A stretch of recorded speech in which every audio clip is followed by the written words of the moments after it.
At nag-harvest nga pala ako sa aking taniman. Ito, nakita nyo naman dahil ito nag-chat sa akin ng aking inay. Dalan ko daw siya nito. Yan yung mga yan. Dito ko nga pala kinuha yan sa aking munting taniman. Ito mga talbos ng kamote rider. Meron akong tanim na ganyan.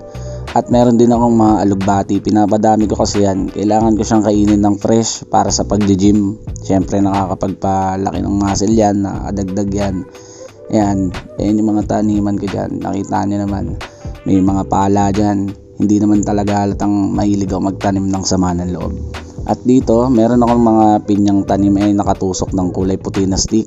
Tapos eto, taniman na yan, hindi sa akin yan. Pero itong avocado sa akin yan. Yan yung over the bakod na yan, dyan tayo kukuha. At dito may mga paso nga ako naka-ready at mga lupa dahil mahilig nga ako magtanim ng sama ng loob.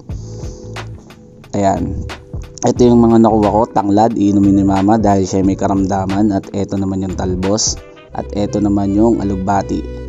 At ito, nagpakuha rin siya ng talbos ng daon ng bayabas dahil iinumin niya rin daw.